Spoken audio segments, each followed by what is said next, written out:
Okay, we need to have everyone's quizzes now, or after this point there'll be no credit.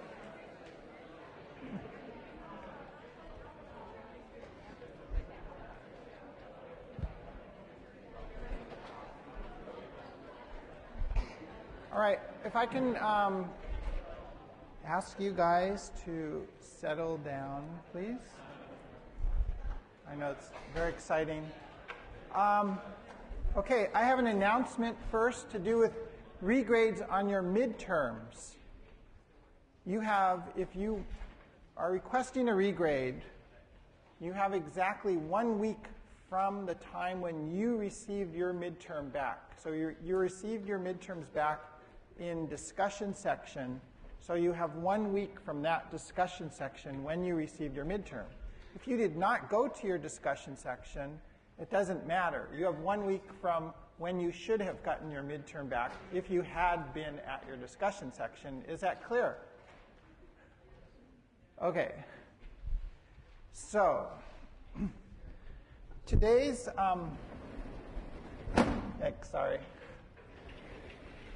Today we're going to talk about a new filament system. Yes? There's no form to submit. We'll leave it to your creativity in terms of how you wish to express yourself. Okay. Intermediate filament.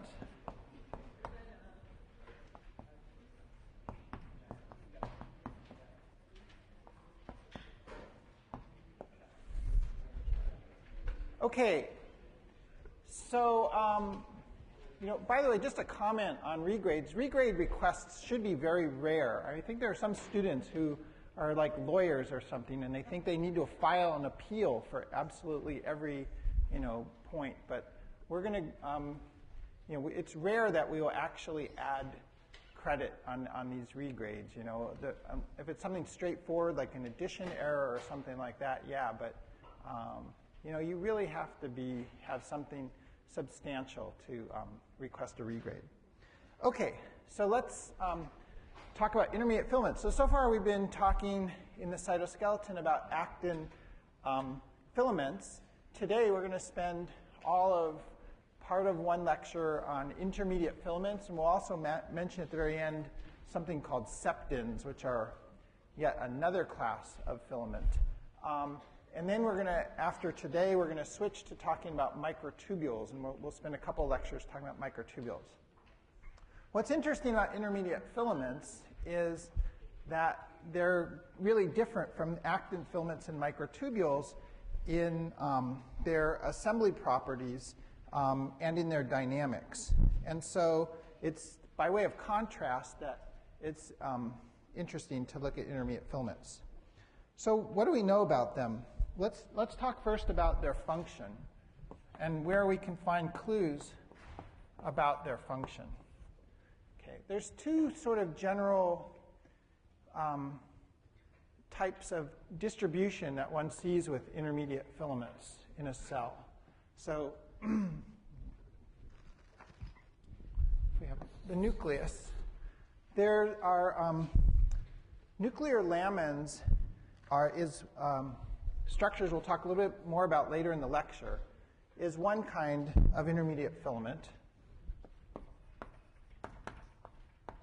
And the lamins give the nucleus its integrity, and they may have some role in organizing the chromosomes within the nucleus. The other sort of major class of intermediate filaments are the cytoplasmic intermediate filaments.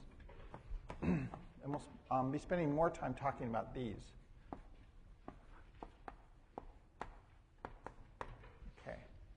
So it's instructive to look at where different proteins are expressed to get some clues about what they might be doing. So nuclear lamins are found in insects, in plants, but insects and plants don't have these cytoplasmic lamins, okay? And so what do insects and plants have in common?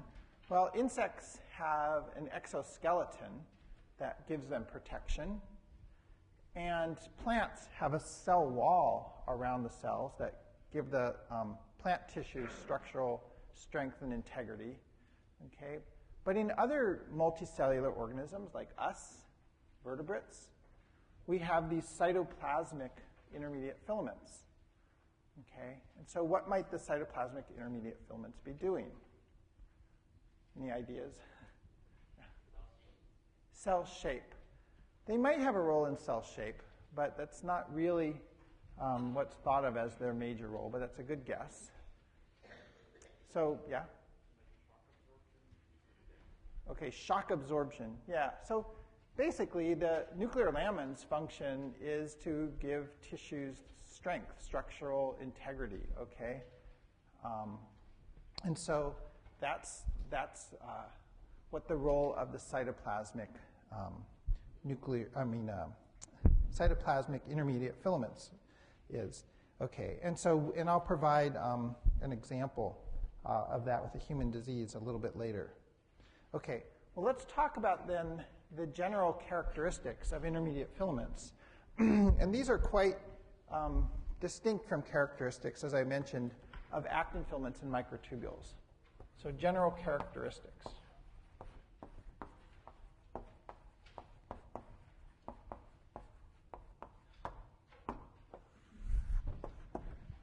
Okay. First of all, the intermediate filaments are 10 nanometers in diameter. This is in between the diameter of actin thin filaments and myosin thick filaments, and hence these filaments were originally given the name intermediate filaments because they have an intermediate diameter. Intermediate filaments, in contrast with actin filaments and with microtubules, are very stable. Okay.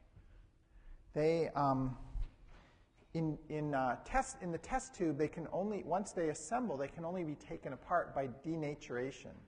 Okay, because they're very, very stable filament systems. In cells, the disassembly of intermediate filaments involves either phosphorylation or proteolysis.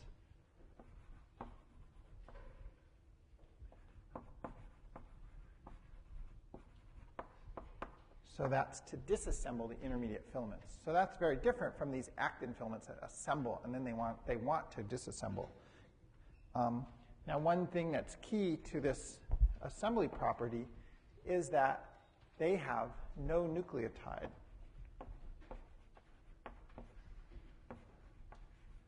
Okay, so actin binds ATP, and Wednesday, wait, what day is today?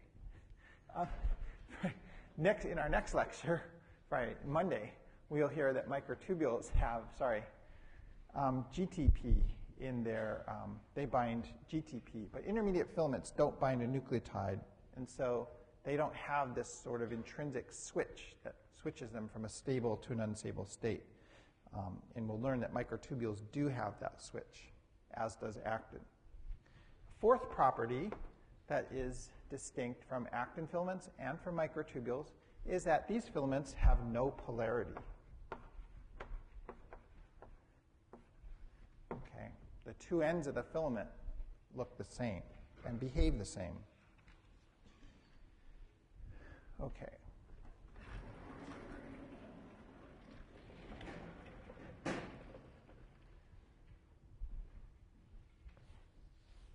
A fifth property is that these filaments can withstand stretching.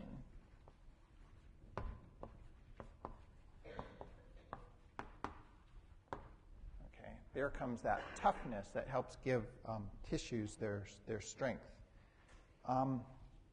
Okay, exchange, I'll call this subunit exchange.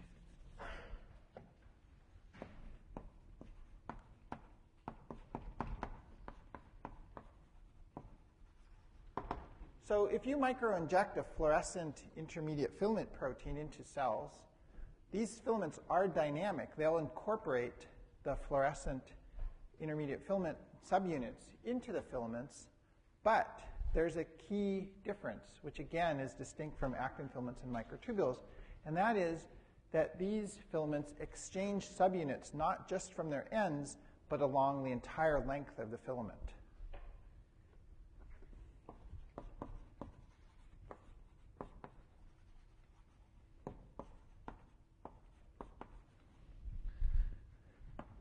There are 7. Yeah, I think there's 7. Yeah, there's 8 points. Okay. And then the 7th point is that the organization of intermediate filaments, the cytoplasmic intermediate filaments at least, there has interdependency with actin filaments and microtubules. Often, intermediate filaments lie along microtubules or actin filaments, and if you depolymerize, say, the microtubules, the intermediate filaments in the cytoplasm will collapse around the nucleus. So there's interdependence with actin filaments and microtubules, which I'll abbreviate MTS. Okay, and then finally, the last point about intermediate filaments is their diversity. There has been a huge diversification in intermediate filament subunit proteins. Okay, so evolution has taken the intermediate filament and duplicated its genes, and then they have evolved to, so there's a great amount of diversity. Whereas there's very little diversity in the subunits for actin or for tubulin, there's a huge diversity in the subunits. So a huge diversity has evolved.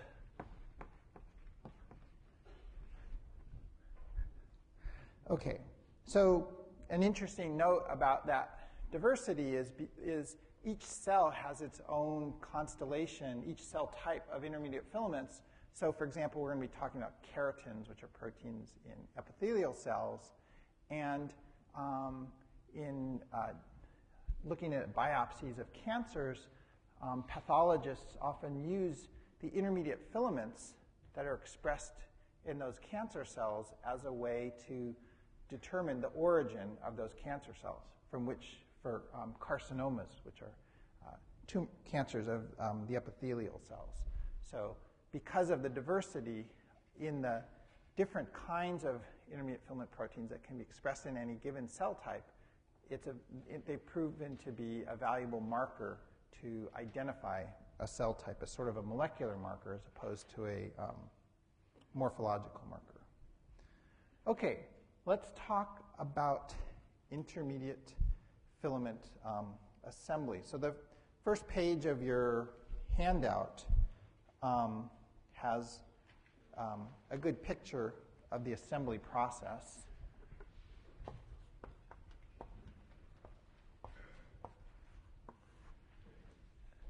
So an intermediate filament protein has at its amino terminus sort of a globular domain, and then it consists of a rod that is a coiled coil structure, and then there's a C-terminal domain. Okay? So these intermediate filament proteins form dimers. They dimerize.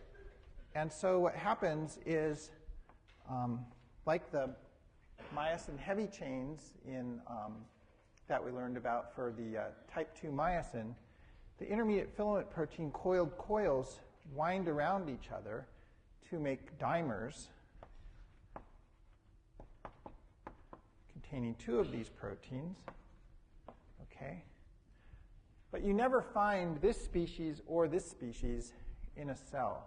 What you find in a cell, and by the way, this protein and this protein have polarity, okay?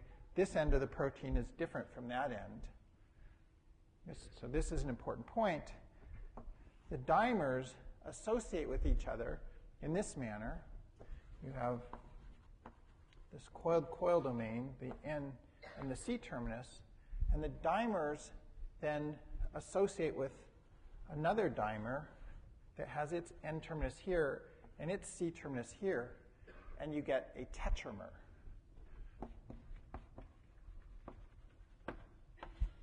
Tetramers are the smallest units of intermediate filaments that are found in the cytoplasm. Okay, so the tetramer could be considered the fundamental building block, the fundamental subunit for assembly of an intermediate filament.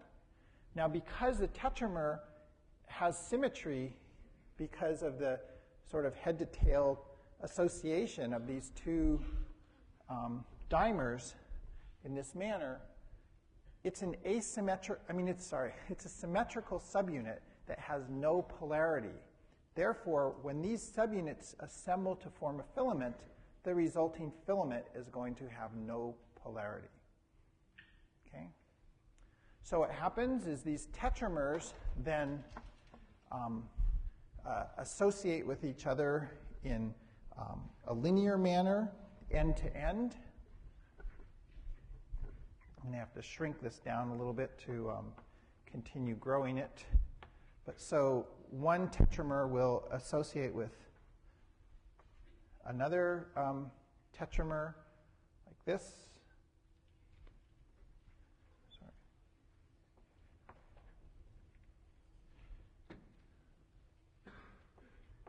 And so on and so forth in a linear manner. And then these linear elements, so there's an end-to-end assembly. And then these linear elements, which I'll now depict as a tube, these linear elements then associate with each other to build up the intermediate filaments laterally.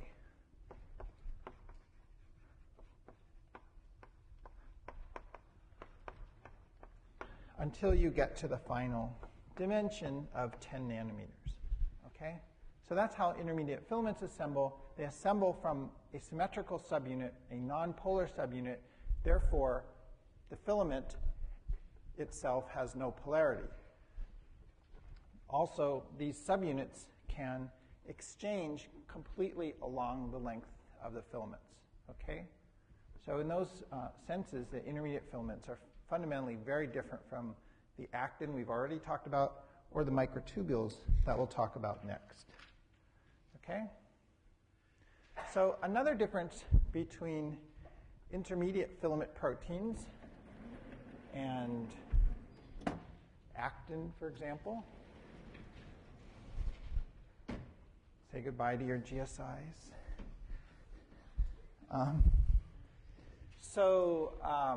Another difference is that in the cytoplasm of most mammalian cells, around 40% of the actin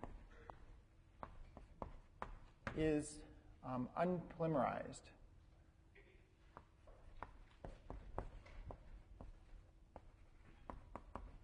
So this is the reserve that you have to assemble new actin structures. What about intermediate filament proteins?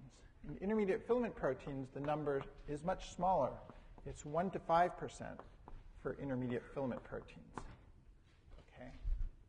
So the importance of this is that actin has this big reserve of subunits there ready to assemble because, as we've seen in these dramatic movies, cells have to dramatically change the organization of actin to do things like, pursue that bacterium in that movie we watched. It has to assemble in one direction and then assemble in another direction. So it has to have this reserve of actin subunits. But intermediate filaments are not the same way. Relative to actin filaments and microtubules, these filaments are much less dynamic. And specifically, there's not a need to suddenly assemble a new set of intermediate filaments. Okay? And that's related to the functions of intermediate filament proteins, because intermediate filament proteins are not there to generate forces and to move things around and to shape the cells. They're there to give cells and tissues their structural integrity. Okay? Is that all clear? Okay, so let's talk about specific intermediate filaments then.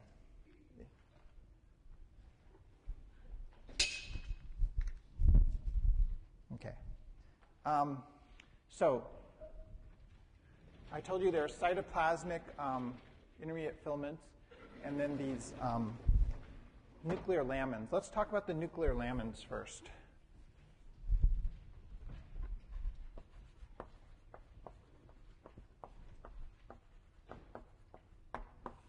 So there are three types of nuclear lamins. There are lamins A, B, and C. Okay. And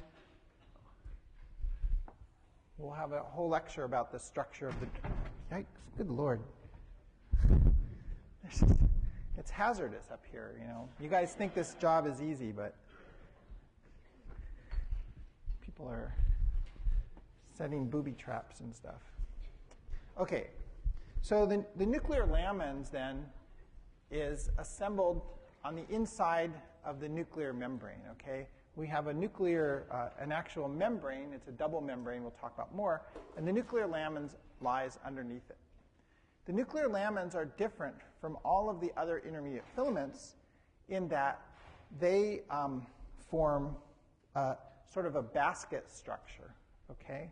So whereas all the other intermediate filaments just make long linear filaments, the nuclear lamins are assembled in sort of a basket-like structure, and that basket-like structure is what underlies the nuclear membrane. So actually, if you looked at this red, at the surface of this red lamins, what it is filaments that are crossing each other to make sort of a sphere or a basket. Okay.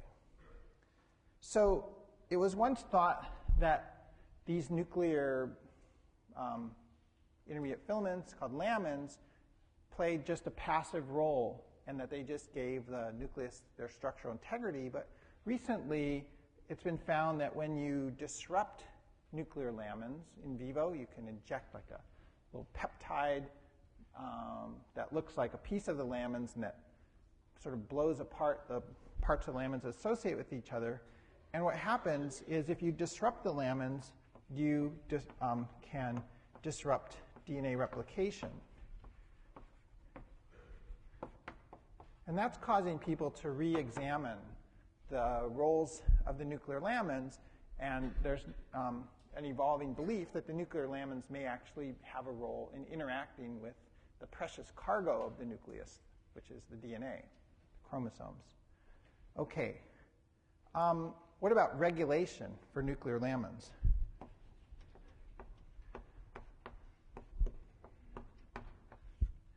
In most cell types, the nucleus breaks down when a cell enters mitosis. The lamins break up into their subunits at mitosis, and this regulation occurs by phosphorylation.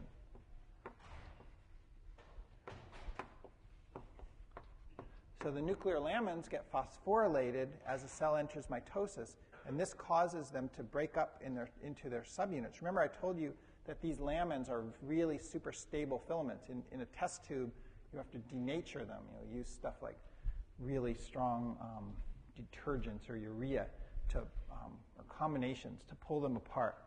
But in vivo, phosphorylating the right residues causes the nuclear lamins to disassemble when the nucleus disassembles.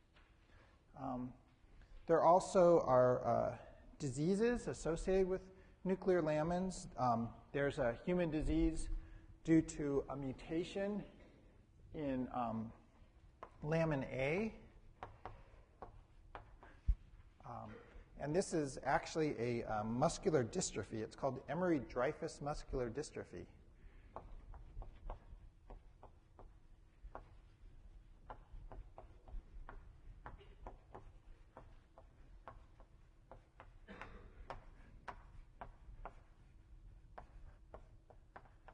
And presently, it's not understood what the connection is between nuclear lamins A, a mutation in the nuclear lamins, and this muscular dystrophy. But the existence of this human disease illustrates that these proteins are playing an important role. Okay. Let's move on and talk about the cytoplasmic intermediate filaments. These guys.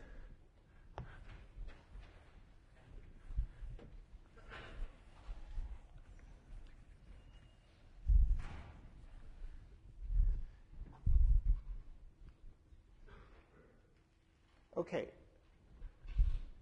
cytoplasmic intermediate filaments.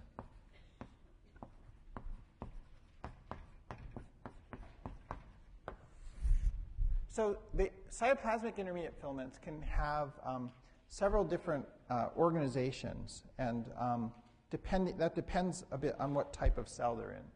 So in some cells,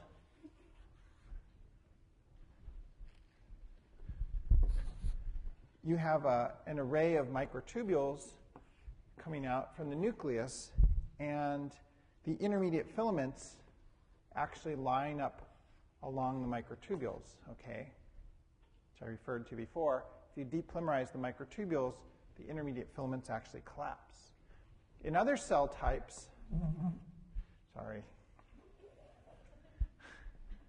the intermediate filaments line up with actin. So last lecture, I referred to a structure called focal adhesions. They're also referred to as adherens junctions. They have integrins, alpha beta integrins, remember? These are focal adhesions.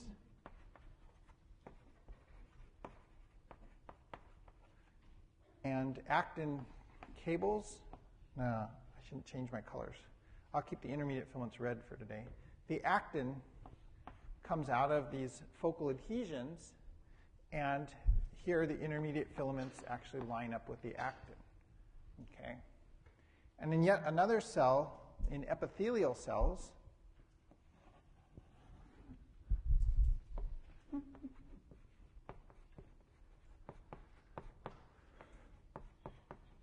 we see two different kinds of structures involving intermediate filaments.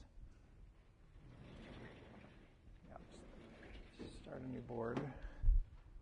If we have a sheet of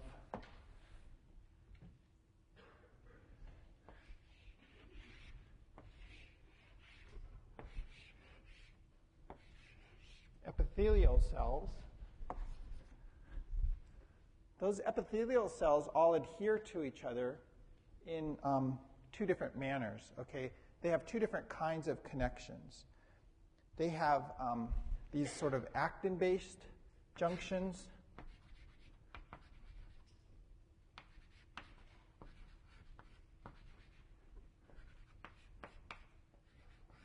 Okay, I lied. I just changed colors of actin.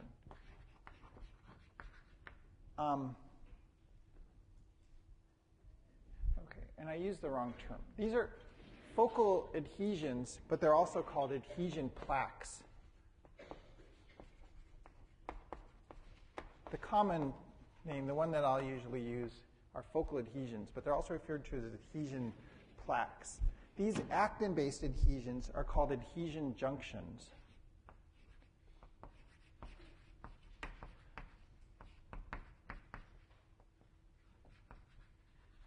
In addition, there's a second kind of adhesion called a desmosome.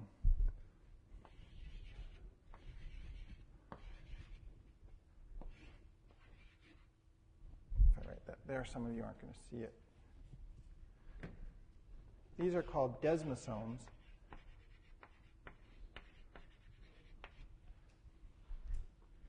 And desmosomes have associated with them intermediate filaments. And so the intermediate filaments then make bridges spanning the cells linked together by these protein structures that contain other kinds of adhesion proteins, such as proteins called cadherins, but we're not going to really dig into that very deeply in this class. But through these structures, these intermediate filaments and adhesions are giving tissues and epithelial sheets their structural integrity. So intermediate filaments also in these cells would also form these focal adhesions when the cell is associated with a substrate. And in this situation, when you have an adhesion that adheres to a substrate, these are called not desmosomes, but hemidesmosomes.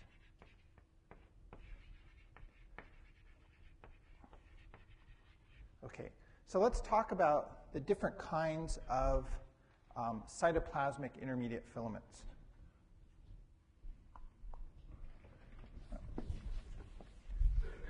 So there are different classes, or they're called types, type 1 through 4, of cytoplasmic intermediate filaments. So we're talking about cytoplasmic intermediate filaments.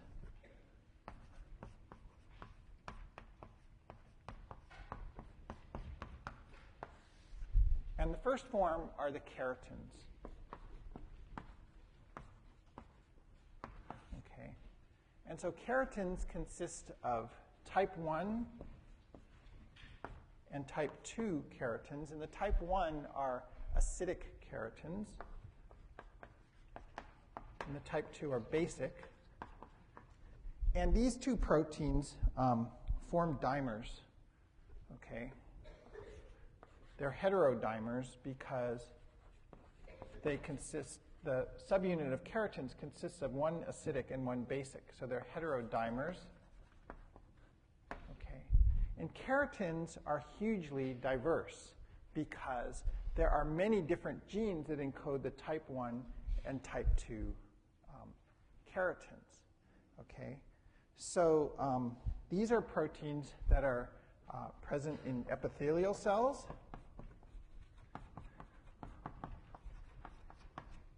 As I've depicted here, and they're responsible for the strength of epithelial sheets. So there's at least 30 different types of these acidic and basic.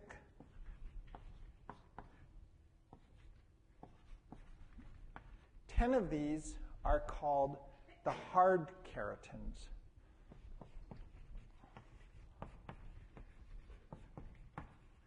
These are the keratins that make up hair and nails, okay?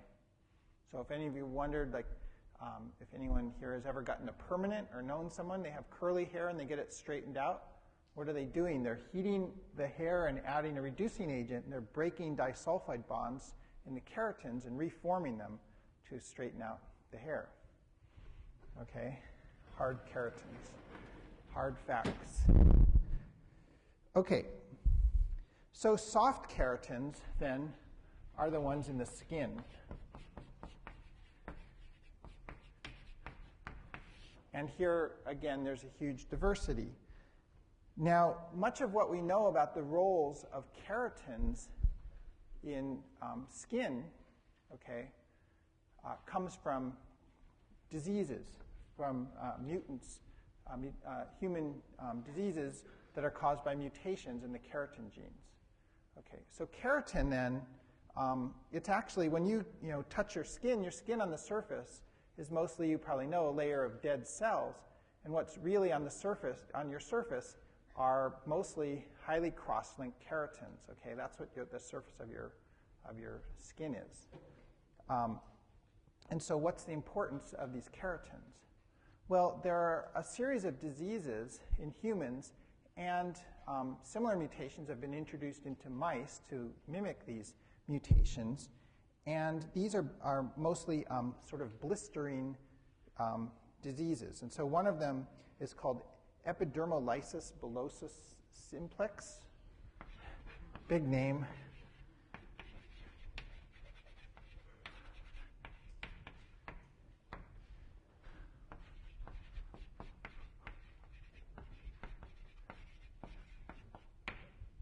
You could either write that or EBS. How's that? Okay. And so what this is a mutation in the keratins. And what happens is people that have this kind of mutation end up going to dermatologists because when they just get bumped lightly on their skin or do something like some vigorous exercise, they get horrible blisters on their skin. Okay? And that's what that shows is that the integrity of the skin depends on the keratins, okay? And so a lot of times you sort of take for granted a certain function unless something goes wrong. And so in this case, we take for granted that every day we can bump our skin, and not much happens, or do some exercise and not much happens. But if you then make a mutation in one of your keratins, you see that these people can get horrible, horrible diseases with blisters. So let's talk about the other two intermediate filament classes quickly.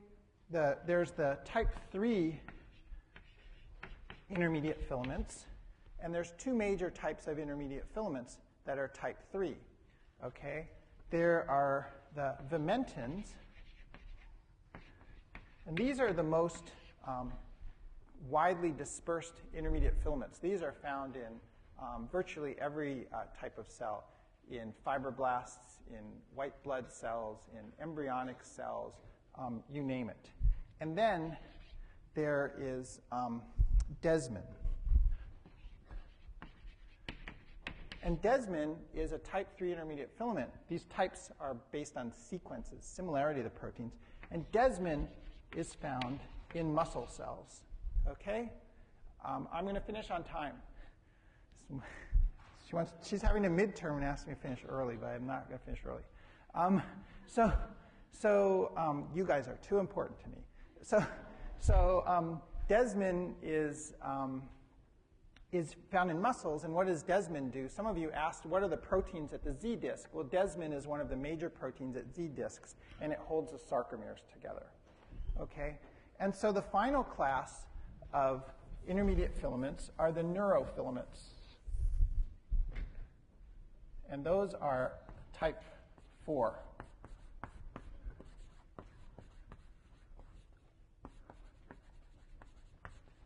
And there are 3 different types of neurofilament proteins. I know that's confusing, type. There are 3 kinds, whatever, 3 subunits of neurofilament proteins. Neurofilament proteins are important for the structural integrity of the axons.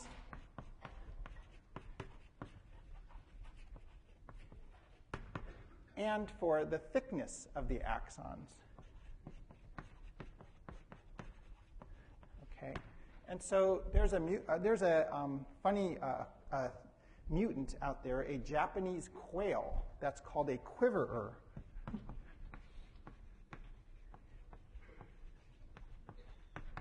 Okay, and that quail has a mutation in its neurofilaments, and as a result, the diameter of the axons are too thin, and it doesn't transmit its neural impulses fast enough, and thus this quail quivers. Okay, so that's it for intermediate filaments, and we'll see you on Monday.